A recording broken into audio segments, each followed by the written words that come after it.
Hey guys, this is Sanchit and I welcome you all in my YouTube channel Exam Tactics। दोस्तों, आज की इस video में हम बात करने वाले हैं रेशियो और प्रोपोर्शन जो हमारा चैप्टर चल रहा है उसका सेकंड पार्ट हम डिस्कस करेंगे और देखेंगे रेशियो के क्वेश्चंस कुछ ऐसे जो पेपर पॉइंट ऑफ व्यू से आपके लिए बहुत ज्यादा इंपॉर्टेंट होने वाले हैं।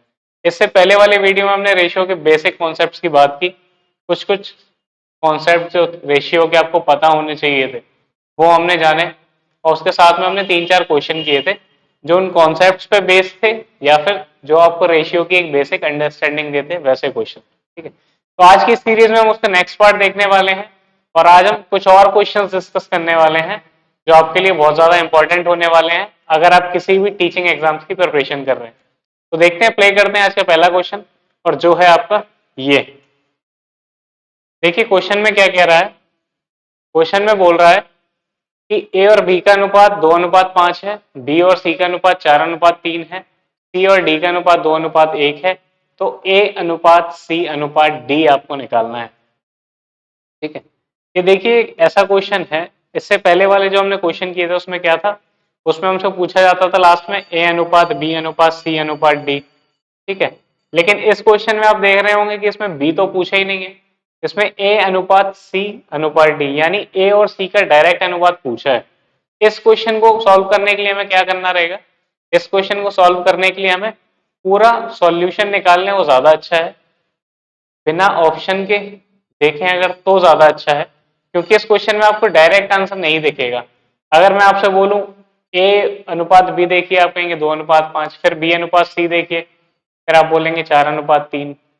तो इसमें ए और सी का डायरेक्ट अनुपात तो हम वैसे भी नहीं ले सकते थे क्योंकि बी की वैल्यू सेम नहीं है। ए और बी में कुछ अलग वैल्यू है और बी और सी में कुछ अलग वैल्यू है। तो या तो पहले आप वैल्यू सेम बनाइए या फिर जो हमने बेसिक तरीका देखा था इसे सॉल्व करने का उस तरीके से इसे करने की कोशिश करते हैं। आइए देखते हैं। आपको दिया गया है ए बी सी डी। ठीक है, ए और बी का रिलेशन आपको क्या दिया है, क्या अनुपात है, 2:5। ठीक है, बी और सी का क्या अनुपात दिया है, आपको दिया है 4:3। ठीक है, बी की जगह मैंने 4 लिख दिया और सी की जगह मैंने 3 लिख दिया। आगे देखिए सी और डी में आपको दिया है 2:1, यानी सी की जगह मैं 2 लिख रहा हूँ, डी की जगह 1 लिख। अब मैंने आपको सॉल्व करने का तरीका क्या बताया था, मैंने आपको बताया था जो भी आपको खाली जगह दिखेंगी उससे पास वाले से उसे भर दीजिए। है ना, आपको दिख रहा होगा ये खाली जगह है, इसके पास क्या लिखा है, आप बोलोगे 5। इस खाली जगह के 5 पास क्या लिखा है, आप बोलोगे 5। ठीक है, ये खाली जगह मैंने 3 से भर दी, ये खाली जगह 4 से भर दी, ये खाली जगह 2 से भर दी और ये खाली जगह भी मैंने 2 से भर दी। ठीक है, इसके बाद मैंने आपको क्या बताया था, मैंने आपको बताया था आप सीधे सीधे गुणा कर लीजिए। ए के जितने टर्म्स हैं उसका गुणा आपस में, बी का आपस में, सी का वैसे ही डी का। ए का मैं करता हूँ 4 दूनी 8, 8 दूनी 16। ठीक है, बी का करता हूँ 5 चौको 20, 20 दूनी 40। ऐसे ही सी का करूंगा 5 तिया 15, 15 दूनी 30। ऐसे ही मैं इसका करता हूँ 5 तिया 15। ठीक है, अब आप एक चीज देख पा रहे होंगे, आपसे पूछा किस किस का अनुपात था, आपसे पूछा था ए अनुपात सी अनुपात डी। ने आपसे पूछा क्या था, आपसे ये पूछा था ना A ratio C ratio D की वैल्यू क्या होगी। आप देख पा रहे होंगे ए की वैल्यू यहां से हमें क्या मिली, 16। ठीक है, जैसे ही आपने 16 देखा उसके बाद सीधे आंसर पे जाइए। एक ही आंसर ऐसा था जिसमें ए की वैल्यू 16 दिखी जो कि ऑप्शन नंबर डी था, तो इसलिए आपका option number D right answer हो जाता। आपको आगे का चेक करने की जरूरत ही नहीं थी, एक ही ऑप्शन ऐसा था जिसमें एक ही वैल्यू 16 दी गई थी, वो आपका राइट आंसर था। अगर आप चाहें आगे का भी देखना तो सी की वैल्यू आपकी कितनी आई, 30। सी की वैल्यू मैंने 30 लिख दिया। डी की वैल्यू कितनी आई, 15। डी की जगह मैंने 15 लिख दिया। आप तब भी देखेंगे तब भी आपका ऑप्शन नंबर डी आंसर होगा। तो इस टाइप के क्वेश्चन जिसमें लाइन से चीजें नहीं पूछी गई थी, इसमें देखिए आपको बी मिस कर दिया। वैसे हमने क्वेश्चन जो देखे थे उसमें पूछते थे ए अनुपात बी अनुपात सी अनुपात डी, इसमें बीच वाला एक टर्म मिस कर दिया। है ना, तो इन क्वेश्चनों में क्या करें, इन क्वेश्चनों में आप कोशिश करें कि इस टाइप से सॉल्व ही करें, क्योंकि डायरेक्ट आपको आंसर दिखेगा नहीं, फिर आप कंफ्यूज होंगे। तो इस टाइप के क्वेश्चन को करने का बेस्ट तरीका यही है कि इसे सॉल्व करें, आपका आंसर निकल आएगा। ठीक है, चलिए देखते हैं अपना नेक्स्ट क्वेश्चन। अगला क्वेश्चन है हमारा ये, इस क्वेश्चन में क्या दिया गया है आप पढ़िए, तब तक मैं बोर्ड क्लियर कर दूं। आप देख पा रहे होंगे क्वेश्चन में आपको A B C D E, चलिए 5 चीजें दी हुई हैं, है ना। और आपसे पूछा क्या था, आपसे पूछा था ए अनुपात बी अनुपात सी। मेरे ख्याल से हम ये क्वेश्चन कर चुके हैं शायद कल, है ना, जिसमें मैंने कहा था कि ए और बी का अनुपात 1:2 है। तो एक ही ऑप्शन ऐसा था, ऑप्शन नंबर बी, जिसमें ए और बी का अनुपात 1:2 आ रहा था, है ना। शायद मैं क्वेश्चन ये कल करवा चुका हूँ, इसलिए मैं आगे बढ़ रहा हूँ। नेक्स्ट क्वेश्चन है हमारे सामने ये। हाँ, ये थोड़ा सा अच्छा क्वेश्चन है, ये देखते हैं। क्वेश्चन में क्या बोल रहा है कि ए अनुपात बी आपको दिया गया है 3:4। चलिए मैं लिख ही देता हूँ, ए बी सी डी। ए अनुपात बी आपको दिया गया था 3:4, बी अनुपात सी आपको दिया गया था 5:7, ठीक है, और सी रेशियो डी आपको दिया गया था 8:9। सॉल्व करने का वही तरीका। क्यों मैं यहाँ पे वही तरीका लगा रहा हूँ, क्योंकि यहाँ भी जो हमसे पूछा है वो ए अनुपात बी अनुपात सी अनुपात डी नहीं पूछा है, यहाँ भी हमसे सीधे सीधे ए और डी का रेशियो पूछा है, ठीक है। तो इसलिए मैं इस टाइप से सॉल्व कर रहा हूँ।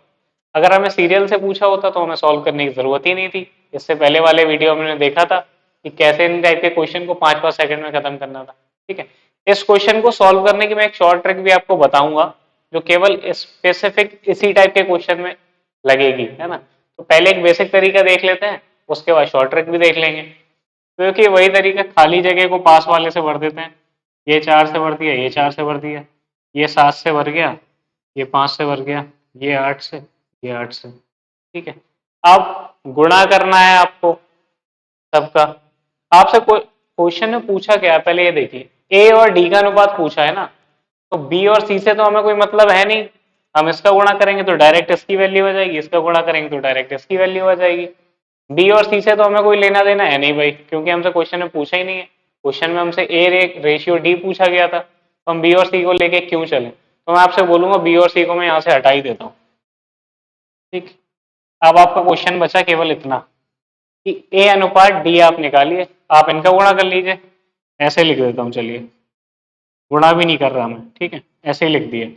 अनुपात में क्या चल रहा था, अगर मैं यहाँ लिखा दूं अनुपात ए अनुपात डी निकाल, तो ये क्या चल रहा है, 4, 7 और 9, ठीक है। अब देखिए आपस में कुछ कट रहा है, आपको दिखेगा 4 से 8 गया 2 बार, और ये 3 से ये 9 गया, इसमें बचा 3, यानी 5 दूनी 10 और रेशियो में 7 या 21। ये हमारा आंसर हो जाएगा। देखिए किसी ऑप्शन में दिया गया है, आप देख पा रहे होंगे ऑप्शन नंबर डी में दिया गया है 10:21। तो ये तरीका था इस टाइप के क्वेश्चन को करने का, है ना। एक और शॉर्टकट हो सकता है इस टाइप के क्वेश्चन को करने का, वो मैं आपको बता देता हूँ क्या है। एक ये तरीका तो आपके समझ में आ गया होगा, इसे मैं यहाँ से हटा रहा हूँ और एक शॉर्टकट आपको दिखाता हूँ करने। आपके सामने पहले मैं वैल्यूज लिख दूं जिससे आप समझ पाए उस चीज को, है ना। ए रेशियो बी आपको दिया था 3:4, ठीक। बी सी आपको दिया था 5:7, बी अनुपात सी था आपका 5:7, और सी अनुपात डी था आपका 8:9। और जब भी आपसे पूछा जाए ए अनुपात डी बताओ, यानी पहले वाले, सबसे पहले वाले और सबसे लास्ट वाले का जब भी आपसे अनुपात पूछा जाए, तो इस टाइप के क्वेश्चन को करने का तरीका ये रहता है कि जो भी आपको पहले पहले टर्म्स दिख रहे हैं ना, पहले पहले जो टर्म्स आपको दिख रहे हैं उसका गुणा करिए, यानी गुणा करिए आप 3, 5 और 8 का। ये पहले पहले टर्म थे ना तीनों के, पहले पहले टर्म का गुणा करिए, और बटे में क्या लिखिए, दूसरे दूसरे टर्म का गुणा, यानी 4, 7 और जब आप इसे काटेंगे 4 से तो यह जाएगा आपका 2 बार, 3 से काटेंगे जाएगा आपका 3 बार, आपको मिल क्या जाएगा 10/21। इसी को हम लिखते हैं 10:21, है ना। तो यही हमारा आंसर है। तो इस टाइप के क्वेश्चन को करने का ये शॉर्टकट है, जब आपसे पहली और आखिरी वैल्यू का रेशियो पूछा जाए, यहाँ ए और डी का रेशियो पूछा गया था ना, तो इस टाइप के क्वेश्चन को आप इसी तरीके से करें ज्यादा बेटर है। पहले पहले टर्म्स का गुणा, बटे में दूसरे दूसरे टर्म्स का गुणा, और काट के जो आपका आंसर आएगा वही आपका आंसर हो जाएगा। ठीक है, उम्मीद करता हूँ ये क्वेश्चन भी आपको क्लियर हुआ होगा। चलिए देखते हैं अपना नेक्स्ट क्वेश्चन। अगला क्वेश्चन है हमारा ये, क्वेश्चन पढ़िए, हो सकता है दिखने में आपको थोड़ा खतरनाक लग रहा हूँ, मैं तब तक बोर्ड क्लियर कर दूं फिर आपको समझाता हूँ कि क्वेश्चन में बोल क्या रहा है।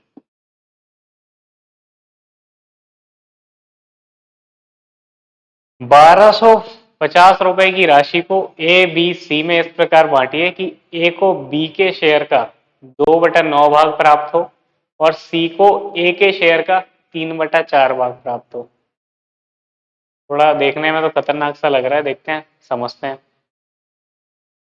1250 हमें दिए गए हैं रुपए, ठीक है, हमें टोटल राशि जो दी गई है वो दी गई है 1250।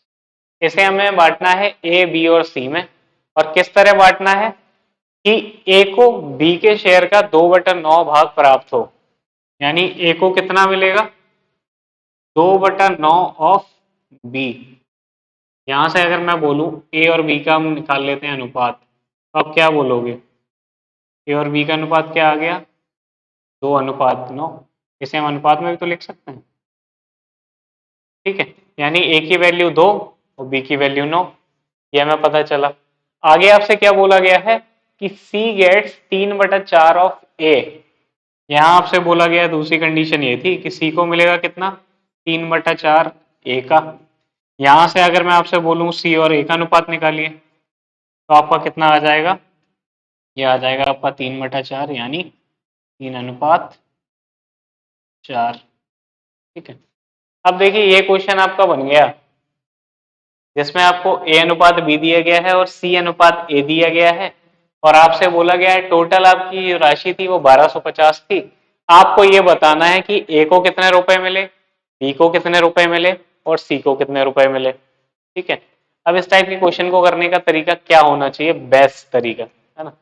मैं आपसे बोलूं यार आपको दिख रहा होगा बी की वैल्यू कितनी दी है, आप बोलोगे 9, यानी बी को जितने भी रुपए मिले होंगे उसमें 9 से तो भाग जाएगा ही जाएगा, क्योंकि अगर हमें क्वेश्चन में ही दिया गया है कि बी का मान 9 है, जो ये कंडीशन हमें दी गई थी इससे हमने निकाल लिया था कि ए की वैल्यू जो आएगी उसमें कोई 2 का मल्टीपल आएगा और बी की वैल्यू जो होगी उसमें कोई 9 का मल्टीपल आएगा। ठीक है, अब मैं आपसे बोलूं कि कोई ऑप्शन आप देखिए चारों, और उसमें ये देखिए कि बी की वैल्यू कोई ऐसा नंबर आ रही है जिसमें 9 से भाग चला जाए। आप बोलोगे ऑप्शन नंबर बी और ऑप्शन नंबर डी, दो ऑप्शन ऐसे बचे जिसमें बी की वैल्यू में 9 से भाग जा रहा था। ठीक है, ए और सी में बी की वैल्यू कितनी लिखी है 800। 800 क्या 800 में 9 से भाग जाता है, आप बोलोगे नहीं जाता। ठीक है, तो इसलिए मैं बोलूंगा कि ऑप्शन नंबर ए और ऑप्शन नंबर सी तो आंसर हो ही नहीं सकता। भाई बी की वैल्यू 9 थी तो आंसर कोई ऐसा ही आएगा जिसमें 9 का मल्टीपल होगा, इसलिए आपका ऑप्शन ए और ऑप्शन सी गलत हो गए। ठीक है, अब मैं बचे हुए दो ऑप्शन आपके सामने लिख रहा हूँ, फिर आपको दिखाता हूँ कि बिना पेन उठाए ये क्वेश्चन खत्म हो सकता था कैसे, वो मैं आपको बताता हूँ। ऑप्शन आपके दिए गए हैं 200, 900 और 150। 200, 900 और 150। दूसरा ऑप्शन आपको दिया गया है 200, 900 और 75। 200, 900 और 75, ये ए की वैल्यू है, ये बी की है, ये सी की है। ठीक है, कि ए बी सी को इतने इतने इतने रुपए मिले होंगे। अब मैं आपसे बोलूं भाई हमारी टोटल राशि क्या थी, यानी टोटल पैसे हम पे कितने थे, आप बोलोगे 1250। ठीक है, अब टोटल राशि तो बांटनी है ए बी और सी में, यानी तीनों को जितने भी पैसे मिलेंगे उन्हें जोड़ के 1250 आएगा। आप बोलोगे हाँ ठीक है, ये तो कॉमन सी चीज है यार, इतनी राशि हमें तीन में बांटनी है, जब तीनों की राशियां जोड़ देंगे तो टोटल राशि हमें मिल जाएगी, है ना। वही चीज मैं आपसे बोलूं, इस ऑप्शन को देखिए, क्या तीनों को जोड़ के हमें 1250 दिख रहा है। 900 में अब जब 200 जोड़ेंगे तो कितना आएगा 1100। 1100 में 75 जोड़ेंगे तो कितना आएगा 1175। आना कितना चाहिए था 1250, इसलिए ये ऑप्शन आपका आंसर नहीं हो सकता, ऑप्शन बी आपका राइट आंसर हो जाएगा, है ना। तो ये था इस क्वेश्चन को सॉल्व करने का बेस्ट तरीका जो आपको पता होना चाहिए था, है ना। नहीं पता होगा अगर, तो फिर आप वही x मान के करोगे। माना a की राशि रही होगी 2x, b की रही होगी 9x, c की कुछ मानोगे, फिर लास्ट में तीनों को जोड़ोगे, तब जाके x की वैल्यू निकलेगी। फिर a की जितनी मानी थी उसमें x का गुणा, b की जितनी मानी थी उसमें x का गुणा, c की जितनी मानी थी उसमें x का गुणा, तब जाके आपका आंसर आएगा, है ना। तो इस क्वेश्चन को करने की बेस्ट तरीका यही था। यहाँ से आपको पता क्या चलता है, यहाँ से आपको सीधे पता चल जाता है कि यार कौन सी ऐसी वैल्यू होगी। जैसे बी की जगह 9 लिखा था, तो इससे मुझे यही समझ में आ गया कि बी की वैल्यू कुछ ऐसा ही आएगी जो 9 का मल्टीपल होगी। दो ऑप्शन हमें मिले जिसमें बी की जगह ऐसी वैल्यू लिखी थी जिसमें 9 का मल्टीपल थी, है ना। अब एक ऑप्शन का टोटली 1250 नहीं हो रहा है, क्योंकि टोटल राशि हमारी 1250 थी, तो आंसर तो वैसे भी नहीं हो सकता। बचा हुआ दूसरा अपने आप आंसर हो जाएगा, मुझे खुद सॉल्व करने की जरूरत नहीं थी। चलिए बढ़ते हैं अपने नेक्स्ट क्वेश्चन की तरफ। नेक्स्ट क्वेश्चन है हमारा ये, देखते हैं नेक्स्ट क्वेश्चन क्या है। नेक्स्ट क्वेश्चन में आपसे बोला गया है कि 6200 रुपए की राशि को तीन भागों में 1/2 अनुपात 1/3 अनुपात 1/5 के अनुपात में बांटिए तथा प्रत्येक का हिस्सा ज्ञात करिए। ठीक है, यानी आपको टोटल जो राशि दी गई है वो दी गई है 6200 रुपए। ठीक है, और ये मैं मान लेता हूँ तीन हिस्से रहेंगे, पहला दूसरा और ये तीसरा। ठीक, पहला कितने में दिया गया है 1/2। ठीक, और पहले दूसरे का अनुपात क्या दिया गया है आपका 1/3। ठीक है, दूसरे और तीसरे का अनुपात आपको क्या दिया गया था 1/5। चलो ठीक है, अब आपको इस टाइप के क्वेश्चंस अगर सॉल्व करने हो तो उनका बेस्ट तरीका क्या हो सकता है वो मैं आपको बताता हूँ। देखिए इस टाइप के क्वेश्चन कभी भी आए ना, जब इस टाइप की फ्रैक्शन वैल्यूज में दिए गए हो आपको रेशियो, तो इसे आप क्या करिए सिंपल फॉर्म में चेंज कर लीजिए। जैसे अभी तक हमारे क्वेश्चन थे ना, ए और बी और सी की अनुपात क्या दिया था 2 3 4, इसमें देखिए अनुपात क्या दे दिया बटे में दे दिया। तो हमें अभी डर लग रहा होगा ऐसे देख के कि यार ये क्वेश्चन थोड़ा खतरनाक सा बन गया। तो इसे सॉल्व करने का बेस्ट तरीका क्या है, आपको जो दिए गए हैं रेशियोज उसका एलसीएम निकालिए नीचे नीचे वाले टर्म्स का। यानी एलसीएम आपको निकालना है किसका, एलसीएम ऑफ 2 3 और 5। इनका एलसीएम क्या हो जाएगा, ये सारे अभाज्य संख्याएं हैं, तो अभाज्य संख्या का लासा क्या होता है उनका गुणनफल। तो क्या होगा 5 3 15 दूनी 30। ठीक है, यहां से आपको पता चल गया 2 3 और 5 का लासा कितना आएगा 30। अब इसे नॉर्मल टर्म में आपको बदलना है तो कैसे बदलेंगे, मैं आपसे बोलूंगा आप 1/2 में 30 से गुणा कर दीजिए। ठीक है, 1/2 में आप 30 से गुणा करिए, यहाँ फिर 1/3 में आप 30 से गुणा करिए, सेम वैसे ही यहाँ आप 1/5 में 30 से गुणा करिए। जब आप गुणा करेंगे तो आपका रेशियो क्या आ जाएगा 15:10:6। ठीक है, ये आपको पता चल गया ए अनुपात बी अनुपात सी, यानी फर्स्ट संख्या दूसरी संख्या और तीसरी संख्या का अनुपात हमारा क्या निकल के आया 15:10:6। ठीक है, ये तो आप समझ ही गए होंगे। ये भाई 2 से मैंने काट दिया 15, वो 15 मैंने यहाँ लिख दिया, ऐसे 3 से काट दिया है 10 बार, वो 10 यहाँ आ गया, ऐसे 5 से काट दिया 6, वो 6 यहाँ आ गया। ठीक, इतना तो आपको क्लियर हो गया होगा।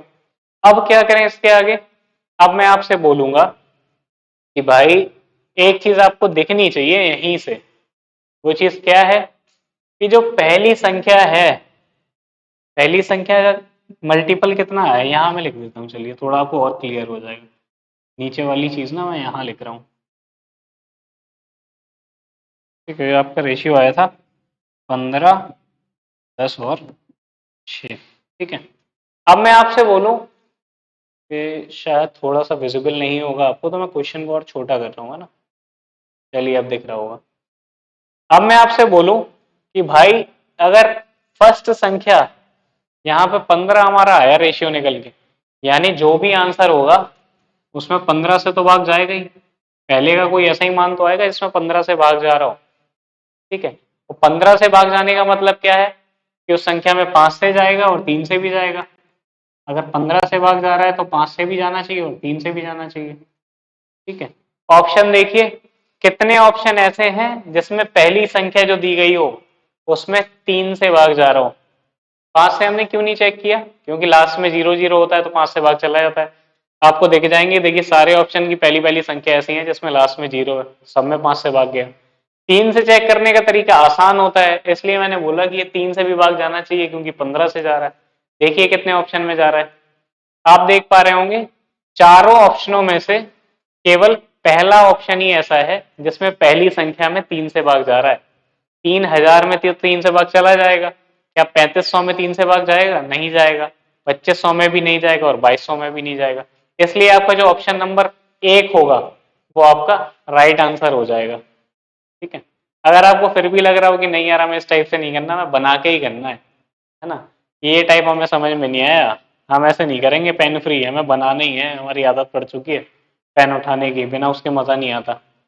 तो मैं आपसे बोलूंगा एक काम करते हैं, ये 3 संख्या तो हमारी निकल के आ गई जो 15:10:6 में रही होंगी। ठीक है, मैं आपसे बोलूं एक्स वैक्स मानने की बजाय क्या करूं कि यही मान लो कि डायरेक्ट यही तीनों संख्याएं रही होंगी, है ना, सीधे सीधे मान लेते हैं कि एक संख्या रही होगी पहली 15, दूसरी 10, तीसरी 6, और टोटल कितना हमें मिला था?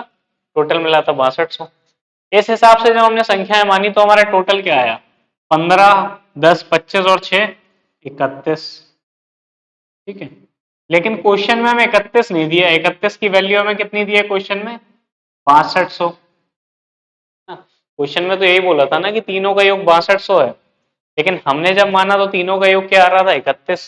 तो 31 ना होके क्वेश्चन में था 6200, यानी ये इसका कितना गुना है? 31 का कितना गुना है 6200? आप बोलोगे 200 गुना। 200 गुना ना, दिख रहा होगा?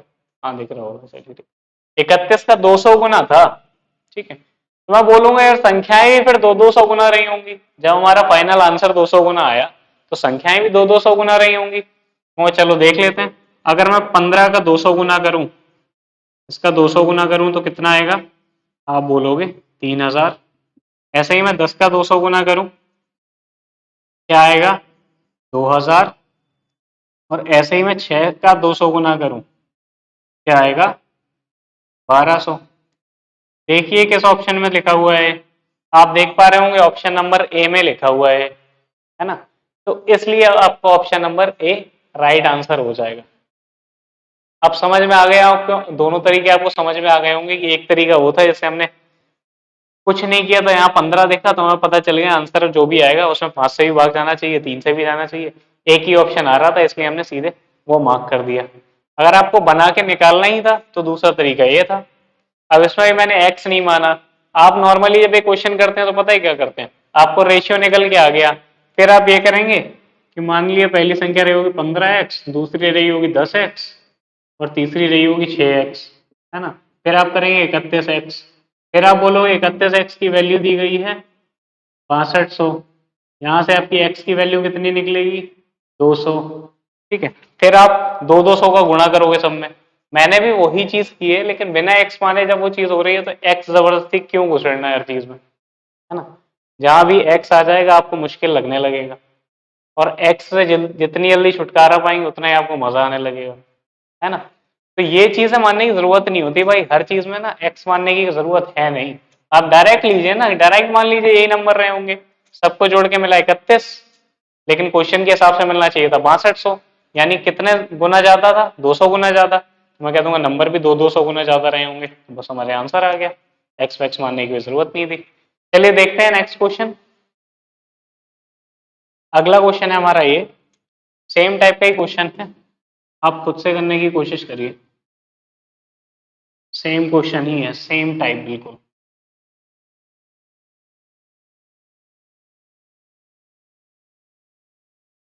देखिए क्वेश्चन में क्या बोल रहा है आपसे, आप देख पा रहे होंगे कि क्वेश्चन बिल्कुल वैसा ही है जैसा आपने अभी किया हुआ है। क्वेश्चन में ये बोल रहा है कि भाई 2600 रुपए हैं, उसे 3 लोगों में बांटने हैं, और अनुपात क्या होना चाहिए? 1:2, 1:3, 1/3 और 1/4।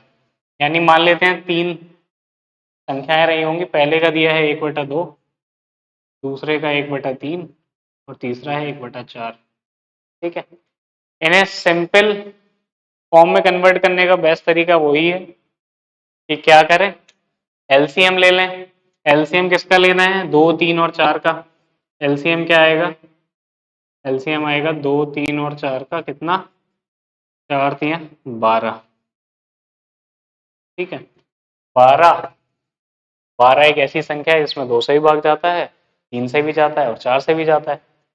ठीक है, अब पहली संख्या में क्या करना था, 1/2 में आप 12 से गुणा करेंगे, दूसरी में 1/3 में आप 12 से गुणा करेंगे, और तीसरी में 1/4 में आप 12 से गुणा करेंगे, है ना। इस हिसाब से आपका ये निकलेगा 6, और ये अनुपात में आपका निकलेगा 4, और ये अनुपात में आपका निकलेगा 3। आपको पता चल गया पहली, दूसरी और तीसरी संख्या का अनुपात क्या रहा होगा, 6:4:3। ठीक है, टोटल आपको कितने दिए गए हैं वैल्यू, टोटल वैल्यू आपको दी गई है 2600 रुपए की राशि है। ठीक है, अब इस क्वेश्चन को भी करने का वही तरीका, 2600 रुपए की राशि है भाई, और आपको पता चल रहा है कि पहला वाला सबसे ज्यादा, दूसरा उससे कम, तीसरा उससे और कम, है ना। तो पहले तो ऐसे ही ऑप्शन देख लीजिए जिसमें पहली वैल्यू सबसे बड़ी हो, दूसरी उससे छोटी, तीसरी और उससे छोटी। ऐसे ऑप्शन कौन से हैं, पहला ऑप्शन गलत हो गया क्योंकि पहली वैल्यू तो सबसे बड़ी थी, दूसरी उससे छोटी और तीसरी उससे बड़ी हो गई, तो उसने तो फॉलो नहीं किया। दूसरे ऑप्शन पे आइए, ये फॉलो फॉलो कर रहा है आपका, पहली वैल्यू आपकी सबसे बड़ी, दूसरी उससे छोटी, तीसरी उससे भी छोटी, यही तो हमें पता चला था यहाँ से, है ना। तीसरे ऑप्शन पे आइए, ये फॉलो नहीं कर रहा है, ये उल्टा चल रहा है ना, इसमें सबसे छोटी वैल्यू सबसे पहले दे दी। ऐसे ही ना ऑप्शन नंबर डी आपका फॉलो कर रहा है, उसमें सबसे बड़ी वैल्यू सबसे लास्ट में दे दी, तो आपका आंसर क्या हो गया, आपका आंसर हो जाएगा ऑप्शन नंबर बी। ठीक है, और अगर आपको अभी भी लग रहा हो कि नहीं हमें बना के ही निकालना है, ऐसे हमें समझ में नहीं आ रहा, तो मैं कहूँगा ठीक है भाई बना लेते हैं। देखिए आपका अनुपात निकल के आया 6:4:3, यानी उन तीन संख्याओं में ये अनुपात रहा होगा। ठीक है, अब ये होगा कि आपकी टोटल वैल्यू कितनी आ रही है, 6 4 10 3 13। ठीक है, क्वेश्चन के हिसाब से टोटल 13 नहीं था, कितना था, 2600, यानी कितने गुना 13 का, आप बोलोगे 200 गुना, 13 का 200 गुना ही तो होता है 2600, तो मैं आपसे बोलूंगा आंसर भी ये संख्याएं नहीं रही होंगी, इनका 200 गुना रहा होगा, इसका 200 गुना करिए, इसका 200 गुना करिए, इसका 200 गुना करिए, है ना, गुणा 200 गुणा 200 गुणा 200, कितना आ जाएगा, ये आएगा आपका 1200, ये आएगा आपका 800, और ये आएगा आपका 600। देखिए कौन से ऑप्शन में दिया गया है 1200, 800 और 600, आप देख पा रहे होंगे ऑप्शन नंबर बी में ही दिया गया था, है ना। ऑप्शन नंबर बी में आपको दिया गया था, ये मैं यहाँ लिख दे रहा हूँ, आप देख लीजिए, आप सॉल्यूशन भी देख सकते हैं और ये भी देख सकते हैं कौन सा ऑप्शन आपका आंसर था।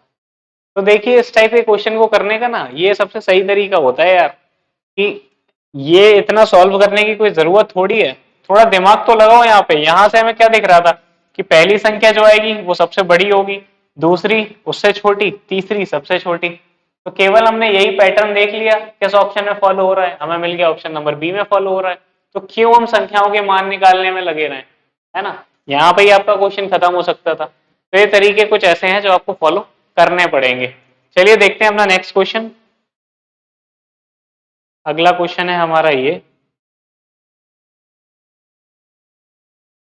मैं बोर्ड क्लियर कर दूं, आप तब तक क्वेश्चन पढ़िए, फिर मैं आपको बताता हूँ। यार समझ में तो आ रहे होंगे ना ये सब तरीके, क्योंकि बिल्कुल बेसिक चीजें हैं, कुछ ज्यादा दिमाग लगाने वाली चीजें नहीं है। जितना आप खाली दिमाग से बैठेंगे ना बिल्कुल चिल मोड में, उतना अच्छे से चीजें आपको समझ में आएंगी। जहां आप जरूरत से ज्यादा दिमाग लगाएंगे ना, वही चीजें मुश्किल लगने लगेंगी। चलिए देखता हूँ क्वेश्चन में क्या दिया है। क्वेश्चन में दिया है कि 300 रुपए की एक राशि को पी, क्यू और आर में इस तरह से बांटना है कि क्यू को पी से 30 रुपए ज्यादा मिले, और आर को क्यू से 60 रुपए ज्यादा मिले, और तीनों को मिलने वाली राशि का अनुपात क्या होगा। यानी मान लीजिए आपके रुपए कितने भी थे वो मैं बाद में देखता हूँ, मैं अगर बात करूं पी, क्यू और आर की, ठीक है, ये हमें क्या दिया गया है, पहली लाइन में हमसे बोला जा रहा है कि क्यू को पी से 30 रुपए ज्यादा मिले, यानी जो क्यू की वैल्यू होगी वो पी से तो ज्यादा ही होगी, ये तो आपको पता चल गया। ठीक है, तो मैं बोल सकता हूँ कि पी की वैल्यू जो भी होगी सॉरी क्यू की वैल्यू जो भी होगी वो पी से ज्यादा होगी, क्योंकि क्यू को कितने रुपए मिल रहे थे, पी को जितने भी मिले हो उससे 30 रुपए ज्यादा मिल रहे हैं, यानी पी से तो बड़ा ही होगा ना क्यू। इतनी बात आपको क्लियर हो गई होगी। आगे पढ़ता हूं। आगे बोला गया है कि आर को क्यू से 60 रुपए ज्यादा मिले। तो इस चीज से आपको क्या पता चला कि जो आर की वैल्यू होगी वो क्यू से भी बड़ी होगी। तो चलो इतना भी मुझे समझ में आ गया। यानी अब आपसे निकालना क्या है, आपको निकालना क्या है कि तीनों का अनुपात बताना है कि तीनों का जो शेयर होगा वो किस अनुपात में होगा। आपको ये तो निकालना नहीं है कि तीनों को कितने कितने पैसे मिलेंगे, है ना। तो क्वेश्चन सॉल्व करने की जरूरत ही क्या थी, मैं आपसे बोलूं अगर तो, अगर आप ऑप्शन देखते तो आपको सीधे आंसर भी दिख जाता। यहां से आपको भाई क्या पता चला कि पी के पास जो पैसे होंगे वो सबसे कम, क्यू के पास उससे ज्यादा, और आर के पास क्यू से ज्यादा। ठीक है, तो ऑप्शन जो आएगा वो छोटे से शुरू होगा और बड़े पे जाएगा। ऐसा ऑप्शन आपको कौन सा दिख रहा है? ऐसा ऑप्शन केवल ऑप्शन नंबर बी था,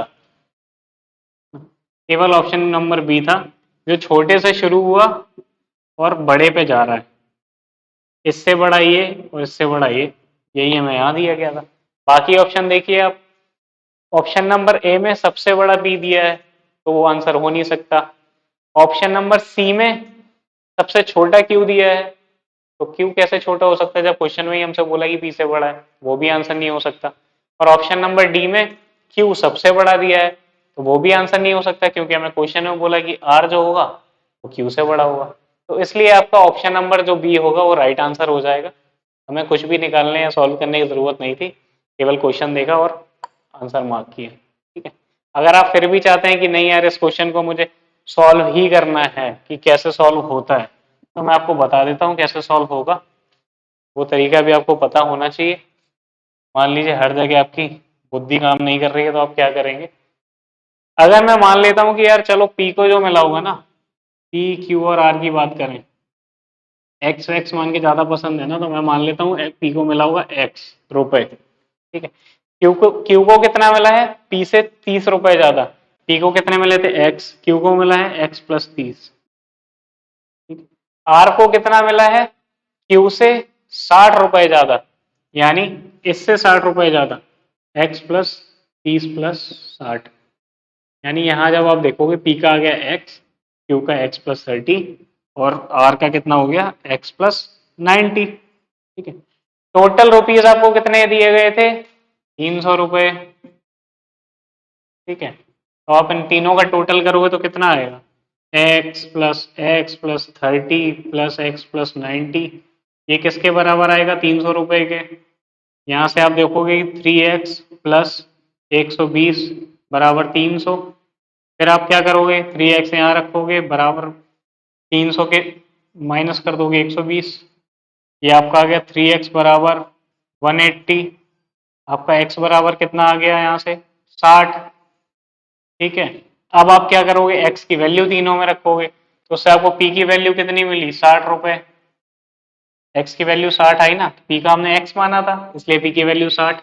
q की वैल्यू p से 30 रुपए ज्यादा, यानी 60 से 30 ज्यादा, यानी 90। r की वैल्यू q से, जैसे बोल देता हूँ आर की वैल्यू सीधे सीधे में दिख रहा है कि पी से कितने ज्यादा है? 90 रुपए। पी से 90 रुपए ज्यादा होगी यानी 150। ठीक, अब ये तीन हमारी वैल्यू आई, हमसे अनुपात पूछा तो फिर हम इसे काटें 30 से। 30 दूनी 60, 30 तिया 90, 30 पंचे 150। लास्ट में हमारा निकल के आएगा 2:3:5, जो कि हमें पहले ही समझ में आ गया था, है ना। ये अगर मैं यहाँ से हटा देता हूँ तो आप देख पाएंगे, यहाँ से हमारी x की वैल्यू आई, फिर हमने यहाँ वैल्यू पुट करी, फिर हमें मिला p का मान 60 होगा, q का होगा 90 और r का होगा 150। फिर हमने उसे 30 से काटा क्योंकि हमें रेशियो निकालना था।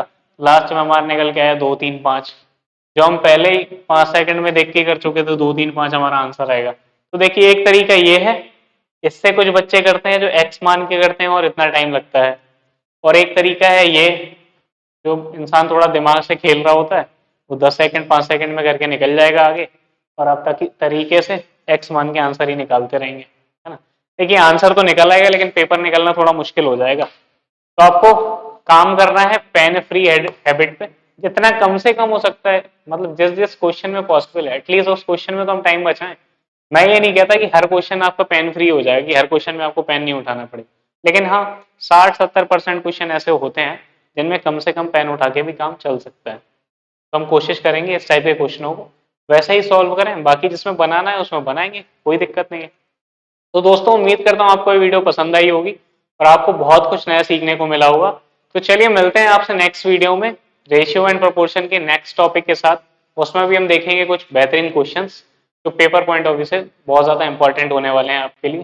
तब तक ध्यान रखिए अपना, मिलते हैं आपसे नेक्स्ट वीडियो में। बाय बाय, टेक केयर, जय हिंद।